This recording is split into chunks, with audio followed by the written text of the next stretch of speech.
क्या कभी आप लोगों ने सोचा है जिस गुरु की आप भगवान के समान पूजा करते हो, जिस गुरु को आप भगवान का दर्जा दे देते हो, वही गुरु आपकी बेटी, आपकी बहन या आपकी पत्नी के साथ ज़बरदस्ती नाजायज़ संबंध बना ले तो? अगर नहीं सोचा है तो ज़रूर सोचिएगा, क्योंकि हम एक ऐसे समाज का हिस्सा हैं जहाँ पर ये चीज़ें हो रही हैं और करने वाला कोई और नहीं, हमारे वही गुरु हैं जिन पर हम आंखें बंद कर कर पूरा विश्वास करते हैं। ऐसा ही कुछ दिखाया गया है बॉबी देओल की एक सीरीज़ में जिसका नाम है आश्रम, जिसको डायरेक्ट किया है प्रकाश झा ने। तो चलिए जानते हैं आश्रम की पूरी कहानी, जो कि सीज़न 1 में आप देख चुके हो और सीज़न 2 में जो दिखाई गई है।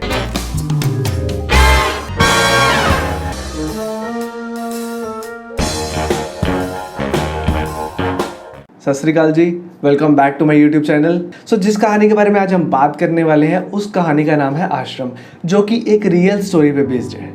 उस रियल स्टोरी के मेन कैरेक्टर की अगर बात की जाए तो उनका नाम था बाबा राम रहीम, जो कि इस आश्रम सीरीज में प्ले कर रहे हैं बॉबी देओल, काशीपुर वाले बाबा का, गरीबों वाले बाबा का, निराला बाबा का। अब अगर हम बात करें बाबा राम रहीम उर्फ गुरमीत सिंह की, जो कि एक डेरा सच्चा सौदा के करता धरता है, ये डेरा हरियाणा के एक छोटे से गांव सिरसा में है। और अब हम अगर बात करें आश्रम सीरीज की, इसमें जो बाबा का आश्रम दिखाया गया है वो है एक राज सदन पैलेस अयोध्या में। सो फ्रेंड्स, सीजन 2 की कहानी शुरू करने से पहले सीजन 1 के बारे में कुछ बातें कर लेते हैं। जिन लोगों को नहीं पता सीजन 1 में क्या हुआ, उनको बता देते हैं। सीजन 1 की कहानी शुरू होती है काशीपुर के एक आश्रम में। एक रूप महास्वरूप, जिसके महंत गुरु हैं बाबा निराला। बाबा निराला के पास हर समस्या का समाधान है, चाहे वो समाज को लेकर हो, शारीरिक समस्या हो या कोई भी समस्या हो, बाबा हर समस्या का समाधान कर देते हैं। पहले सीजन में हमें जैसे दिखाया गया कि पम्मी नाम की लड़की है जो कि एक दलित परिवार से है। जब उस लड़की को समाज ठुकरा देता है तो उस लड़की को कौन अपनाता है? बाबा निराला।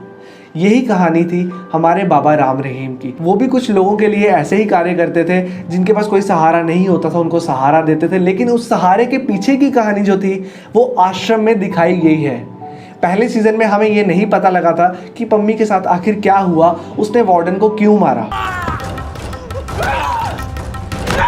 लेकिन सीजन 2 में आपको ये निराशा नहीं होगी, क्योंकि सीजन 2 में आप सबको पूरा एक एंड मिल जाएगा कि आखिर पम्मी के साथ हुआ क्या था। ये बाबाओं का रुतबा कुछ इस तरह से होता है कि देश के बड़े बड़े नेता इनके आगे सर झुकाते हैं, और पीछे से ही सही लेकिन पूरे देश की राजनीति बाबाओं के हाथ की कठपुतली बन जाती है। बाबा जिसे चाहे उसे उठा सकते हैं, बाबा जिसे चाहे उसे गिरा सकते। और सीजन 1 की कहानी में ट्विस्ट तब आता है जब बाबा इतने ज्यादा अच्छे काम कर रहे होते हैं जो कि लोगों की आंखों में रड़कने शुरू हो जाते हैं। क्या ये बाबा सच में इतना अच्छा है, या फिर इस बाबा की भोली सूरत के पीछे एक शैतान की शक्ल है? अगर सीजन 1 की बात की जाए, इसमें हमें बाबा के पास्ट के बारे में कुछ नहीं बताया गया है, लेकिन कुछ तो है जो खटक रहा है। तभी बाबा के ख्वाबों में एक सड़ी गली सी लाश आती है, लड़कियों की गुमशुदगी की तस्वीरें नजर आती हैं। आखिर क्या है इस बाबा की भोली भाली सूरत के पीछे? तो चलिए शुरू करते हैं सीजन 2 की कुछ बातें। सीजन 2 में आपको पता चलेगा कि बाबा को फिजिकल रिलेशन में कितना इंटरेस्ट था। स्वर्ग का सुख दे सकती हूँ मैं आपको, वो भी खुली आंखों से। बाबा की फिजिकली लस्ट जो थी कंट्रोल नहीं होती थी। बाबा हर रोज नई लड़की के साथ सेक्स करते थे। सीजन 1 में जैसा हमें देखने को मिला, बाबा जी ने अपने चेले का शुद्धिकरण करवा दिया था, वो भी उसको नपुंसक बनाकर, ताकि वो अपनी बीवी के साथ शारीरिक संबंध ना बना सके, क्योंकि उसकी बीवी में बाबा जी को दिलचस्पी थी। और सीजन 2 में हमें ये साफ दिख जाएगा कि बाबा जी ने उसकी बीवी के साथ किस तरह से उठाया। सो सीजन 2 में आपको निराशा की कोई उम्मीद नहीं है, जो कि सीजन 1 की फर्स्ट एपिसोड में जैसा हमने देखा था पम्मी का वार्डन को मारने का क्या रीजन था, ये सब चीजें हमारे दिमाग में रह गई थी, क्योंकि ये जो पहेली थी वो सीजन 1 में नहीं सुलझाई गई थी। शुद्धिकरण का लाभ। सो सीजन 2 में ये पता चलता है कि बाबा के आश्रम में जितना भी प्रसाद बनता है उसमें ड्रग्स मिलाए जाते हैं, ताकि जो आश्रम में आए वो प्रसाद को खाए और बाबा जी की भक्ति में मगन हो जाए। बाबा जी जो बोले वो सिर्फ उतना ही करे, उसको और कुछ भी समझना है। पम्मी चाहती थी कि वो देश के लिए कबड्डी खेले, उसे जीतकर वो अपना और अपने देश का नाम रोशन करे। बाबा जी ने उसका ये सपना तो पूरा कर ही दिया, और तो और बाबा जी ने उसके साथ खुद कबड्डी का मैच खेला ताकि वो उसको खुश कर सके। ये सब चीज़ें देखकर पम्मी का विश्वास बढ़ता चला गया बाबा जी पर। लेकिन बाबा जी के अंदर का जो शैतान था वो पम्मी नहीं जानती थी। बाबा जी चाहते थे कि वो पम्मी के साथ शारीरिक संबंध बनाए। पम्मी को बेहोशी की हालत में लाकर बाबा जी ने वो सारे कुकर्म किए। लेकिन जब पम्मी होश में आती है, पम्मी को समझ नहीं आता कि आखिर किसने किया, और वो वही सब चीजें जाकर बाबा जी को सुनाती। कोई तो है जिसने बेहोशी की हालत में मेरे साथ गंदा काम किया है। अब यहाँ सोचने वाली ये बात है कि जिसने किया उसी के पास जाकर सुनाओगे तो क्या हल मिलेगा? उसका कोई हल हो ही नहीं सकता।